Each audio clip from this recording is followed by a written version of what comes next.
नमस्कार, मैं हूं आशीष चित्रांशी और आप देख रहे हैं द न्यूज लॉन्चर। उत्तराखंड में दीपक कुमार उर्फ मोहम्मद दीपक, अब लोग मोहम्मद दीपक बोलने भी लगे हैं। एक ऐसी ज्योति जगा दी दीपक ने, नाम भी दीपक, और जैसा नाम वैसा काम किया, यथा नाम तथा काम। दीपक ने ऐसी ज्योति जलाई कि अब उसका उजाला पूरे देश में हो रहा है। जहां जहां नफरत का अंधकार फैला है या जहां जहां नफरत फैलाने वाले ये कट्टरपंथी जा रहे हैं, इन सब जगहों पर अब दीपक खड़े नजर आ रहे हैं। और इस बार खबर और भी महत्वपूर्ण है और अच्छी खबर है। पूरे दिन हम लोग जब खबरें लेकर के आते हैं तो मन में कोफ्त होती है, लेकिन एकाध खबर ऐसी मिलती है कभी महीने 15 दिन पे, जो खबर लाते समय भीतर एक तसल्ली का भाव होता है कि चलो लगता है कि देश बच जाएगा। ये वही खबर है। मोदी के घर में अंधभक्तों का इलाज हुआ है। मोदी का घर यानी मोदी का संसदीय क्षेत्र वाराणसी। लिखने के लिए कई बार मन में आता है कि हम लिख दें मोदी की वाराणसी में, लेकिन फिर वहां पर कलम रुक जाती है। ये वाराणसी मोदी की नहीं हो सकती है, ये वाराणसी बाबा विश्वनाथ की है। ऐसे कितने आए और कितने गए, दुनिया की एक एक हस्तियां आई और इसी वाराणसी में समाहित हो गई। सृष्टि वाराणसी में, उस काशी में समाहित हो जाएगी। तो इसलिए हम मोदी की वाराणसी नहीं लिखते हैं, अवॉइड करते हैं। तो वहां पर अंधभक्तों का जबरदस्त इलाज हुआ है। गए थे वही एजेंडा लेकर के, हिंदुत्व और सनातन बचाने के लिए अपना ये दिखाओ, इनको भगा दो, उनको तोड़ दो, उनको फोड़ दो। और जब वहां पर मोहम्मद दीपक जैसे कुछ वहां के हिंदू ही खड़े हो गए, वहां का समाज खड़ा हो गया, हिंदू मुसलमान छोड़िए, हमारा समाज खड़ा हो गया, तो ये दुम दबा करके वहां से भागे, कायर दुम दबा के भागे। दूसरी तरफ ये जो नफरती गैंग है, ये नफरती गैंग सरकार, सरकारी सिस्टम तो मैं बोलना छोड़ दिया, सिस्टम मोदी ने सिस्टम बनाया है ना। उसके अलावा ये जो जितने रक्षा दल, सुरक्षा दल के रूप में उनके चेले चंपट लंपट ये घूम रहे, और वहां से लेकर के जो दिल्ली में फिल्म सिटी में बने हुए बड़े बड़े 5 स्टार बिल्डिंगों में चल रहे मीडिया हाउस, इन मीडिया हाउसों का भी इलाज हुआ है। हालांकि ये इलाज बहुत जस्ट इस पे नहीं मना सकते, लेकिन जस्टिस सीकरी ने किया है। अगर यही यही प्रवृत्ति में आ जाए तो ये सब भी सुधरे। 1 लाख रुपए जुर्माना ठोका है जी न्यूज पर। 1 लाख का जुर्माना ठोका है और वो पकड़ा गया था नफरत फैलाते। फिर वही था ट्रक में नमाज, और सभी आप लोग को दिखाते हैं ट्रक में नमाज और ये वो इस टाइप का लेकर के सोशल मीडिया क्लिप से हवा बना रहा था। हेमंत जी को ले आइए, मैं विजुअल्स दिखा दूं, बाकी हेमंत जी से खबर समझिए आप। भैया वाराणसी वाली विजुअल दिखा दीजिए और ध्यान से सुनिएगा आप लोग। गाली वगैरह है जहां पे उसको आप बीप कर दीजिएगा। आईडी दिखाओ, आईडी दिखाओ, आईडी दिखाओ, आईडी दिखाओ, आईडी दिखाओ, कौन अधिकारी है? आईडी दिखाओ, अधिकारी रहे, आईडी दिखाओ, आईडी दिखाओ, आईडी दिखाओ, अधिकारी रहे। अरे कौन अधिकारी है? कौन अधिकारी है? आईडी दिखाओ, आईडी दिखाओ, दिखाओ आईडी, दिखाओ आईडी, आईडी दिखाओ, गाड़ी नहीं, गाड़ी नहीं, आईडी दिखाओ, अभी बता रहे हैं। लाइसेंस की मंडी है, लाइसेंस की मंडी है, 50 साल से चल रहा है। आईडी दिखाओ, आईडी दिखाओ, आईडी दिखाओ, आईडी दिखाओ, आईडी दिखाओ, दिखाओ आईडी। तुम लोग बड़ा अधिकारी बन गया, मंडी बंद करा देंगे। आईडी दिखाओ, मार पड़ा कभी यही सुना देंगे। आईडी दिखाओ, दिखाओ आईडी, आईडी दिखाओ। तुम लोग बड़ा तुम है लाइसेंसी है, 60 साल की मंडी है, 60 साल की मंडी है, 7 साल की मंडी, भाग यहाँ से, भाग यहाँ से, खींच के लगा, खींच के लगा,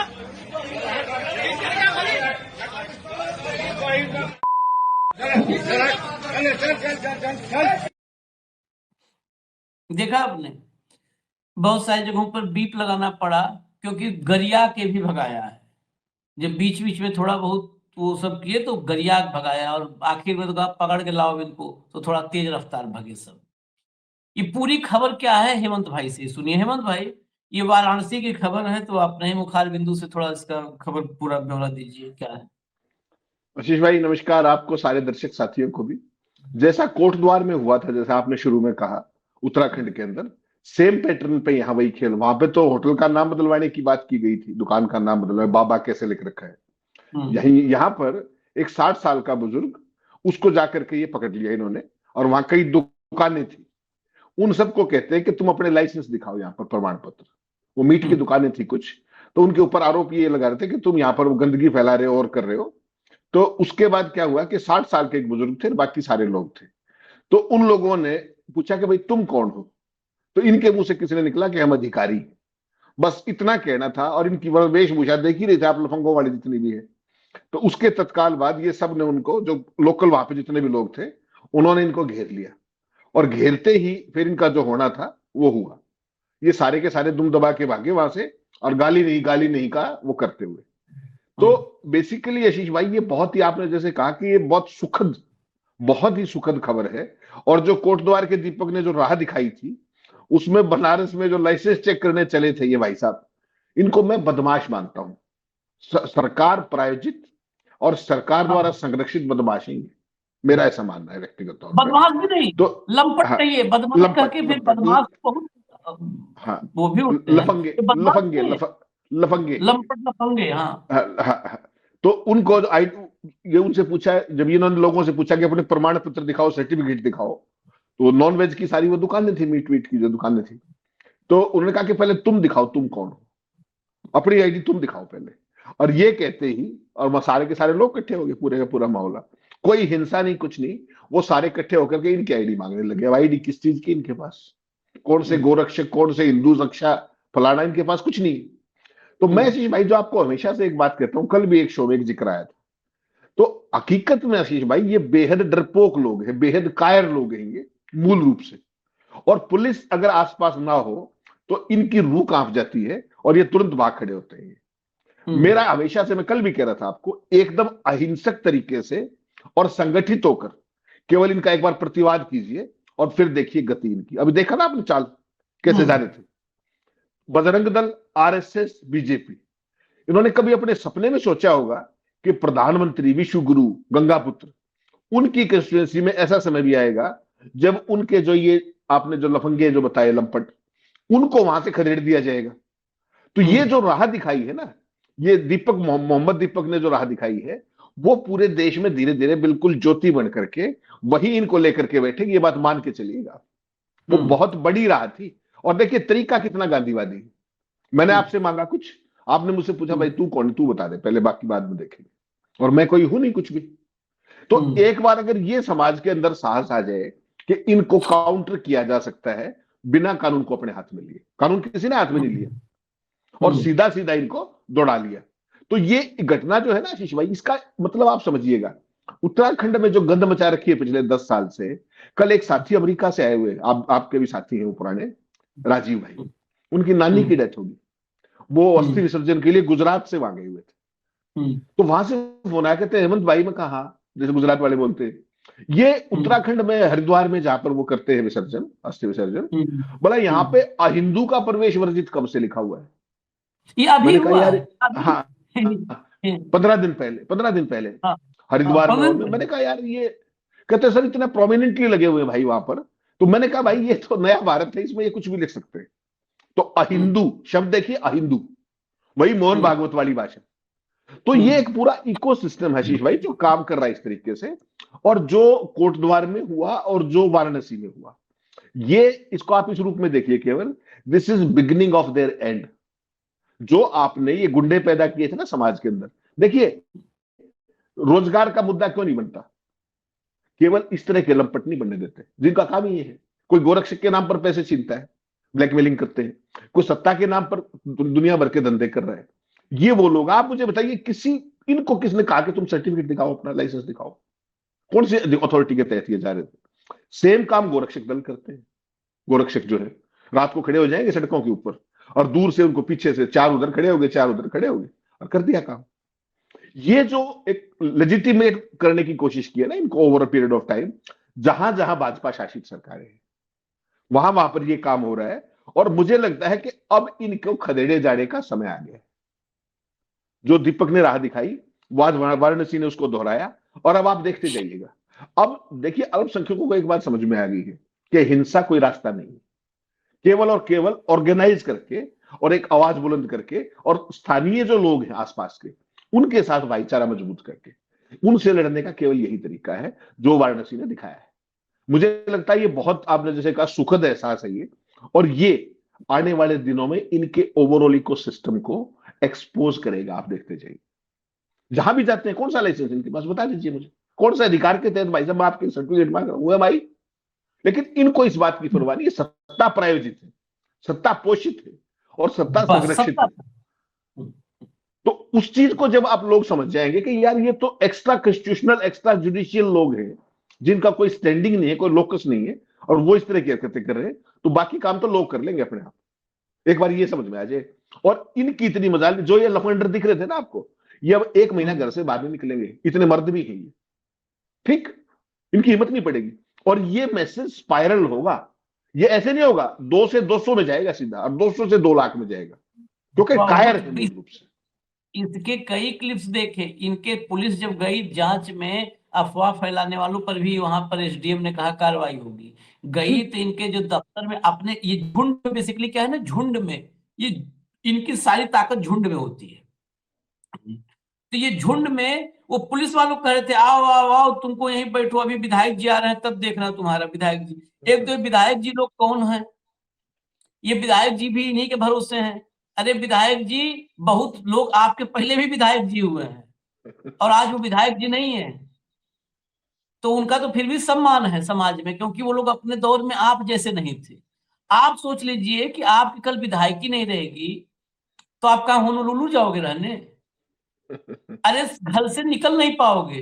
घर से निकलोगे तो कोई हेलो हाय राम राम कुछ नहीं करेगा। नहीं तो हम लोग के यहाँ तो आम वो है कि घर से निकला तो आदमी देख के कह देता है राम राम जी, तो राम राम बोलने वाला नहीं मिलेगा। समाज में बहिष्कृत हो जाओगे, इतना जो गुमान है विधायकी का। और वो भी वो लोग पहले विधायक रहे हैं जो अपने अपने व्यक्तित्व पर 5-5 बार विधायक रहे। तुम लोग तो इस ज्ञानेश कुमार और मोदी का जो छद्म आवरण है इसमें विधायक बने हो अपने दम पर। तो जिस दिन ये आवरण खत्म हुआ, तुम लोग गांव प्रधान नहीं बन पाओगे, शहर में अपने वार्ड का वार्ड पार्षद नहीं बन पाओगे, वार्ड मेंबर। तुम लोग क्यों अहंकार में हो? तुम लोगों को तो ज्यादा सतर्क रहना चाहिए। जो आज के दौर के विधायक बने बैठे हैं ना भाजपा वाले खासकर, इन्हें ज्यादा सतर्क रहना चाहिए कि जिस दिन ये मोदी का छद्म आवरण खत्म हुआ, जिस दिन ये ज्ञानेश का ढांचा टूटा, तो तुम लोग सभासद नहीं बनोगे भाई। तुम्हें ज्यादा सावधान रहना चाहिए समाज से, अपने मोहल्ले में, अपने इलाके में बना करके, कि कल को कुछ नहीं रहोगे तो भी चौराहे बैठो तो चाय पानी और पान कोई खिला दे। चलिए आगे चलते हैं, अगली खबर लाइए, खबर दिखाइए, ट्वीट लाइए। ये देखिए, ये जो है जी न्यूज पर लगा है 1 लाख का जुर्माना। दरअसल 2025 में मार्च में एक खबर चलाई थी जी न्यूज ने, ट्रक पर नमाज जम्मू में नया बवाल शुरू। ट्रक पर नमाज जम्मू में नया बवाल शुरू। इसमें दिखाया था कि जम्मू श्रीनगर हाईवे पर एक मुसलमान ट्रक ड्राइवर वो ट्रक रोक करके और सड़क पर नमाज पढ़ रहा है, जिसके वजह से पूरा ट्रैफिक जाम हो गया हाईवे पर। ये खबर चलाई गई और एक वायरल वीडियो दिखा दिया गया। दरअसल ये इतना झांसा देते हैं। अच्छा, ये चैनल है, इनको तो अभी भी मैं कह रहा हूं कि 1 लाख जुर्माना लगा तो ठीक है, इस दौर में इतने सीकरी काम कर लेते हैं। अभी कहीं बड़े मुश्किल से एक केस में ऐसा हो गया, नहीं तो सालों साल पड़ा रहता है। इनके लाइसेंस पर कार्रवाई होनी चाहिए। ये मामला सोचिए आप, जिस क्लिप को लेके वायरल किया गया, वो रास्ता ही बंद था। वो मार्च 2025 में जब का ये विजुअल दिखाया गया, जब उसकी पड़ताल होती है ना कि ये किस डेट का है, क्या था, वहां पर ड्राइवर ट्रक लेके जा रहा था, आगे भूस्खलन की वजह से रास्ता बंद था। इसलिए वो ड्राइवर वहां पर ट्रक, जैसे आप कहीं पर भी रोड जब ब्लॉक हो जाती है तो आप देखते होंगे 200-200 300-300 ट्रक जो है खड़े हो जाते हैं, हजार-हजार ट्रक। इधर खासकर उत्तर भारत में, कश्मीर वगैरह में कम उनका मूवमेंट है, तो हो सकता है वहां पे 10-20 ट्रक हो। अभी आप लखनऊ दिल्ली रूट पर रास्ता बंद हो जाए, देखो एक दिन के अंदर 2000 ट्रक खड़े मिलेंगे आपको, 4000 ट्रक। मुंबई के हाईवे पे रास्ता बंद हो जाए, तो ट्रक वगैरह जब जहां खड़े हो जाते हैं, तो ऐसा थोड़ा है कि वहां पर आदमी अपना नैतिक जो दैनिक जो है कर्म सब छोड़ देता है, कि खाना नहीं खाता है, वॉशरूम नहीं जाता है। तो वहीं पे वो सब खाना बनाते खाते हैं, वहीं पर हिंदू होगा पुजारी टाइप का, भक्त हृदय वाला, तो वहीं पे वो हनुमान चालीसा कोने में बैठ के पढ़ लेगा। मुस्लिम है, वो वहीं पे नमाज पढ़ लिया। उसको ऐसे प्रचारित किया कि ट्रक पर नमाज, जम्मू कश्मीर में नया बवाल। हेमंत भाई, ये इस देश की मीडिया है, इसको क्या कहें, इसको तो हम सुबह से शाम तक दिखाते हैं। जरा इस खबर में सीकरी साहब, हालांकि चलो कम से कम साल बीतते बीतते माल चाहते आते जुर्माना लग गया, लेकिन अगर ऐसे जुर्माना लगे तो मुझको लगता है एक दिन में एक चैनल पर कम से कम लगेगा तो 20 लाख का जुर्माना लगेगा, है हेमंत भाई? नहीं नहीं आशीष भाई, इसमें तो कोई शक ही नहीं है। बिना मतलब की बात को इतना ज्यादा उसको वो करना, ये इनका एक स्टैंडर्ड ऑपरेटिंग प्रोसीजर है आज की तारीख में। सारे के सारे चैनल बेसिकली है क्या, देखिए, जब आपका एजेंडा और जब आपका न्यूज फ्लो, जब आपका रन डाउन जब 23 साउथ ब्लॉक से हो रहा है, तो फिर संपादक तो बचे नहीं, वो तो संपादक जो हम कहते हैं वही है। तो सुबह से शाम तक इनको एक दो खबर ऐसी चाहिए जो इमरजेंसी के लिए हमेशा तैयार रखते हैं वहां के इशारे पर, कि कहीं सरकार फंसने लगे तो उस खबर को चला दो और सारा ध्यान बांट दो। तो ऐसा थोड़ी है कि इसी चैनल ने खबर चलाई होगी, वो तो पूरे का पूरा व्हाट्सएप का ग्रुप है, आपको पता है, जिस तरीके से 11 बजे बताया जाता है उनको। लेकिन कई बार क्या होता है कि किसी फंस कोई गया, इस मामले में शिकायत कर दी जम्मू के एक नागरिक ने, और उसके बाद जिस तरीके से 1 लाख रुपए जुर्माना हुआ, मुझे लगता है ये सराहनीय तो है कम से कम। लेकिन जो एनबीएसए है, उसको मुझे लगता है कि शिकायत का इंतजार करने की बजाय स्वतः संज्ञान लेना चाहिए बहुत सारी चीजों का, कि ये कर क्या रही है basically. National broadcasting standard organisation जो है, इसकी कुछ एथिकल चीजें हैं, उसको मॉनिटर करने के लिए एक डिवीजन होनी चाहिए, और ताकि शिकायत की जरूरत ना पड़े। क्योंकि आम आदमी, देखिए आशीष भाई, over a period of last 12.5 साल हो क्या रहा है कि हर आदमी ने, बेचारे ने ये मान लिया है कि इनका तो कुछ बिगड़ता नहीं, इनका तो कुछ होना नहीं। अर्णब गोस्वामी के केस में आपने देखा था किस तरीके से हाई कोर्ट के ऑर्डर को सुप्रीम कोर्ट ने घंटों में पलटते हुए रातों रात और अभी रिहा करो टाइप की चीज की थी। तो उससे आम आदमी कहीं ना कहीं डिमोरलाइज होता है कि भाई ये तो सरकारी सांड है, इनका हम कुछ नहीं बिगाड़ सकते। तो इस तरह का एक आधा एग्जाम्पल एक ये था।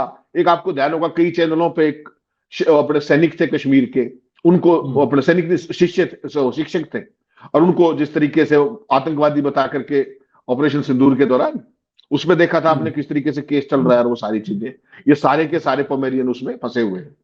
तो मुझे लगता है कि अगर 2-4 एक्शन इस तरीके के, बेसिक देखिए 1 लाख में क्या फर्क पड़ रहा है सुभाष चंद्र को बताइए, जिसके रोज करोड़ों रुपए के खेल है, उसको लिए लाख रुपए कोई महत्व नहीं है। लेकिन आम आदमी का भरोसा इस तरह की चीजों से हो सकता है कि एक तो वो इन चीजों को ध्यान से देखे, इनका विरोध करना शुरू करें, प्रतिवाद करना शुरू करें, पहली बात। और दूसरा, एनबीएससी को भी ये सोचना चाहिए कि कम से कम तुम्हें काम दिया गया है, तो खुद एक मॉनिटरिंग डिवीजन, जैसे मोदी जी ने मॉनिटरिंग डिवीजन बना रखी है ना, कि पल भर में कहीं की कोई खबर हो वो तुरंत उनके पास, सोशल मीडिया हो, चैनल हो, कौन अखबार है, हर जगह की खबरें उनके पास अपने अंदाज में पहुंचती है। तो एनबीएसए को भी ये सोचना चाहिए कि जो वो काम है उसको इफेक्टिवली करेंगे अगर, तो देश का आम जनमानस भी उनके संज्ञान में बहुत सारी चीजें लाएगा कि इस तरह की खबरें ला रहे। और कोई चैनल उठा के देख लेना, जैसा आपने कहा, कोई चैनल ऐसा नहीं बचेगा जिस पर रोज 20 लाख रुपए जुर्माना ना हो इस तरह की चीजों, क्योंकि उनके पास और कुछ है ही नहीं। उनके पास या तो सरकार की प्रेस रिलीज है, या सरकार के प्लांट है, या सरकार के व्हाट्सएप है, नैरेटिव चेंज करने के लिए जो वो भेजते हैं ये भाई चिपकाते हैं और चलाते हैं सारा दिन। तो इसलिए ज्यादा जरूरी है, और आम आदमी का भी भरोसा इसमें बनेगा। वरना तो देखिए ना, जिस तरीके से जो आम आदमी आरटीआई लगा लेता था, आरटीआई का कल्याण कर दिया, उसके बाद प्रधानमंत्री जिस ट्रस्ट के चेयरमैन हैं उसकी भी खबर नहीं देंगे, उसकी कोई सूचना नहीं मिलेगी। और अब तो सांसदों पर भी प्रतिबंध हो गया कि लोकसभा और राज्यसभा में भी चिट्ठी लिख दी कि पीएम के इन फंड्स के बारे में, पीएम केयर्स और ये सारे, उसके बारे में कोई सूचना नहीं मांगी जाए। तो आप समझ लीजिए, ऐसे में एनबीएसए ने, चलो वो कहते हैं ना देर आए दुरुस्त आए, लेकिन ये रेगुलर होना चाहिए। कोई चैनल उठा के देख लीजिए आप और रोज जुर्माना कर लीजिए, ऐसी परिस्थिति। और इन बेशर्मों को फर्क नहीं पड़ेगा, क्योंकि इनका काम देखिए, रिपोर्टिंग इन्होंने खत्म कर दी, पत्रकारिता इन्होंने खत्म कर दी, पत्रकार इन्होंने खत्म कर दिए। और कैसे किए हैं वो मैं आपको कई बार बताता हूं। भाई साहब, किसी अखबार के और किसी भी चैनल के इनपुट और आउटपुट डेस्क का आप आदमी निकाल लीजिए कौन है, सारे के सारे इनके लोग हैं। अखबार के इनपुट वाला खबर लाला को बाद में खबर बताता है, पहले इनको बताता है कि फला रिपोर्टर ने ये खबर भेजी है। अगर सरकार के खिलाफ है तो रिपोर्टर की तो नौकरी 24 घंटे में चली जाएगी, याद रखिएगा इस बात का। और चलेगा उसमें क्या, क्योंकि वहां पे इनपुट पे उनका आदमी बैठा हुआ है, आउटपुट पे भी ऐसे ही बैठा हुआ है। तो इन्होंने बहुत स्ट्रेटेजिकली, राइट विंग में, पहले ये काम आपको पता है अरुण जेटली जी करते थे, उसके बाद नंबर 2 के पास ये काम कुछ दिन के लिए है, और अब आईटी सेल जो है वो सारे काम को अपने हिसाब से कर रही है। तो एनबीएसए अगर थोड़ा सा अपनी जिम्मेदारी समझ के, केवल इसी बात के लिए कि इसके बाद जस्टिस सीकरी को क्या चाहिए, जजरे लिए इतने बड़े, ये असाइनमेंट मिली है, तो कम से कम इसको तो जस्टिफाई करे, देश को तो बचा ले। ये जो जहर को मल्टीप्लाई किया जा रहा है, जहर को हर घर में हर रग में बोया जा रहा है, उसको बचाने का मैं कहता हूं। देखिए, हम बहुत आलोचना करते हैं बहुत सारी संस्थाओं की, लेकिन कोई अच्छा काम होता है तो हम उसकी प्रशंसा भी करते हैं। हमारा किससे कोई विरोध नहीं है, जाति विरोध। तो जस्टिस सीकरी ने यह फैसला किया है, ये स्वागत योग्य है, और हम उनसे यह भी आग्रह करेंगे वो यही स्पाइन कायम रखें और मॉनिटरिंग डिवीजन बना करके इनको एक 24 घंटे जो होता है ना कि अकाउंटेबिलिटी पे होल्ड करें। वो बहुत जो सुओमोटो भी कॉग्निजेंस ले, शिकायत का इंतजार ना करें, और वो सारी चीजें, ताकि कम से कम जो भयंकर जहर परोसा जा रहा है उसको इफेक्टिवली रोका जा सके और इन बेशर्मों को थोड़ी बहुत शर्म आए। एनबीएसए के पास पावर बहुत है, ऑफ एयर भी कर सकते हैं, बहुत चीजें कर सकते हैं, चैनल को ऑफ एयर कर सकते हैं। तो अगर थोड़ा सा वो अपनी, जैसे होता है ना कि चूड़ी टाइट करें थोड़ी सी, तो इनमें से कई बेशर्मों को, हालांकि लाख रुपए में फर्क नहीं पड़ता, लेकिन अब ये खबर पूरे देश में, आप जिस तरीके सोशल मीडिया पे हम चर्चा कर रहे हैं, तो पूरे देश में जो आपका न्यूज है, जो भी सी न्यूज तो है, वो जी न्यूज है, जो भी है, उसकी गिरगिरी तो होती है ना, क्रेडिबिलिटी तो लोगों के बीच में जाती है, क्रेडिबिलिटी तो खत्म है। इसमें सीकरी साहब या जैसे बाकी लोग ये सोचें कि इसमें थोड़ा सा जो सजा है, जो पेनलाइज किया जा रहा है, ये प्रावधान ऐसा चेंज कर दें कि देखो आप, ये सुभाष चंद्र को 1 लाख से फर्क नहीं है। 1 लाख रुपए ऐसे कृत्यों के लिए 1 लाख रुपए वहां से उनको भरना है, संघ से और भाजपा से 1 लाख के बदले 10 लाख आएगा, क्या और चलाओ 1-1 लाख हम भर दे रहे तुम्हारा, तुम चिंता काहे करते हो। इसमें जो स्टाफ बैठा हुआ है ना, उन पर भी थोड़ा सा हो कि वो पत्रकारिता करने आया है। वो जिस दिन, एक बार बताएं, बहुत सारे हम लोग के साथी हैं, बहुत सारे साथी, और बहुत टॉप पोस्ट पे, यहां तक कि मैं इस देश के सबसे, जो कथित रूप से सबसे तेज, सबसे वाला उस टाइप चैनल है, उसके टॉप पदों तक बैठे हुए लोगों की बात बताऊं, वो दाएं बाएं ये बोलते हैं, पता है क्या, बहुत अच्छा कर रहे हो, बहुत अच्छा। क्या करें, हम लोग तो नहीं कर सकते ना, हमें तो जो शब्द वो बोलते हैं, क्या बताएं, इसे जानते हैं, मीडियम बहुत खुल करके लोग बोल देते हैं, जो शब्द बोलते हैं उसको हम लोग मतलब गाली में कहेंगे, अपने ही बारे में कहते हैं कि हम तो ये कर रहे हैं, हम तो ये कर रहे हैं, अपने बारे में बोलते हैं। क्या करें, मजबूरी है, वो इतना पैसा दे रहा है, जो है पैकेज इतने का है। ऐसे ऐसे हैं कि 15-15, 20-20 लाख रुपए महीने का है, साल का पैकेज 4-4, 5-5 करोड़ का पैकेज है। आप दर्शकों को लगता होगा कि बहुत जो है मुंशी प्रेमचंद टाइप में कलम गढ़ करके उस स्याही में डुबो के लिखते हैं पत्रकार ना, 5-5, 6-6 करोड़ का। एक तो अभी डीएनए और ब्लैक एंड व्हाइट करते करते उसकी लाइफ इतनी कलरफुल हो गई कि उसका 15 करोड़ के लगभग पैकेज है, 15 करोड़ के लगभग पैकेज है, दिल्ली दूरदर्शन पे, डीडी पे, सरकार की पत्रकारिता करने के लिए, कि सरकार के एजेंडे को वो देख करके कि चलो इसको लोग देखेंगे तो मानेंगे झूठ को सच, जबकि ये नहीं जानते कि देश जान चुका है, अगर वो सच भी बोलेगा तो लोग कहेंगे झूठ है बोल रहा होगा, उसके माथे पे इतना बड़ा मुहर लग चुका है। तो ये जो है ना माहौल, कि इतना इस्टेब्लिश जो है कर दिया गया है, इसमें जो एम्प्लॉइज को उस मतलब खांचे में बिठा दिया गया है कि अगर तुम इससे बाहर जाओगे तो तुम्हारी ईएमआई नहीं जाएगी, तुम्हारे बच्चे की फीस नहीं जाएगी। ये सुनिश्चित अगर करने लगे कि भाई अगर आप सही हो, जैसे किसी को निकालने का, ये एनबीडीएसए जो है, news broadcasting and digital standard authority, ये अगर ये एक काम और कर दे कि न्यूज चैनल मतलब पत्रकार मीडिया हाउसेज के भीतर जो एम्प्लॉइज है ना, उनकी भी सुरक्षा की जिम्मेदारी ये ले कि आप ऐसे नौकरी से नहीं निकाल पाओगे। वो नौकरी से प्रेस निकालने काउंसिल का पर वो प्रेस काउंसिल का काम था, लेकिन वो चलो छोड़ छाड़ चुके हैं, वो तो छोड़िए। प्रेस काउंसिल तो आप समझ लो कि काउंसिल के बजाय वो पेंसिल हो गई है नरेंद्र मोदी को। मतलब ऐसा अगर हो कि ऐसा नहीं है कि आप अगर मोदी चालीसा पढ़ोगे तो नौकरी निकाल दिए जाओगे, तो वो पत्रकारिता कर पाएगा, क्योंकि नौकरी तो पाया अपनी काबिलियत से एक बार, और फिर पत्रकारिता करेगा, जबरन नहीं निकाला जा पाएगा उसको, कि जबरन उसको प्रताड़ित किए, उसका शोषण किए, नहीं हो पाए। ये व्यवस्था करनी चाहिए। अगर ये हो गया तो मैं आपको हेमंत भाई एक बात बताऊं, टॉप लेवल पर ये 20 करोड़ 15 करोड़ की तो मैं गारंटी नहीं लेता, क्योंकि इन सबको ये सब आकंठ जो है ना, अलग टाइप के सुखों के आदि हो गए हैं। हम लोग जैसे थोड़ा कि दिन भर इसे करना है, फिर रात में किसी तरह सो जाओ, दंड से सवेरे उठ के फिर ये सब आकंठ गाड़ियों में लग्जरियस आते हैं, करोड़ों की गाड़ियों में ड्राइवर और सिक्योरिटी, जेट सिक्योरिटी में चलते हैं। बताओ, जेट सिक्योरिटी में चलते हैं, इनको किससे खतरा है? ये तो सरकार के, विश्व के सर्वाधिक लोकप्रिय प्रधानमंत्री के पीछे पीछे उनकी गाथा गा रहे हैं, इनको किससे खतरा है? हम लोग को जो सरकार सवाल करते हैं, हम होमगार्ड नहीं हमें चाहिए भी नहीं। अरे भाई, जितने दिन हमारा भोलेनाथ लिखा होगा उतने दिन रहेंगे, किसी को नहीं बस का है हमें हिलाना। तो ये 2-3 चीजें महत्वपूर्ण है।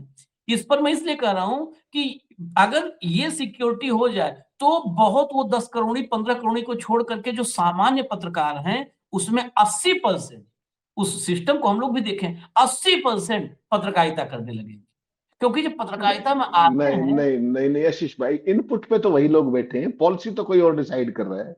2 दिन पत्रकारिता कर लो, कोई खबर चलेगी ही नहीं आपकी, छोड़ दीजिए। मैंने बहुत करीब से देखा है, उसका भुक्तभोगी हूं मैं इसी खेल का।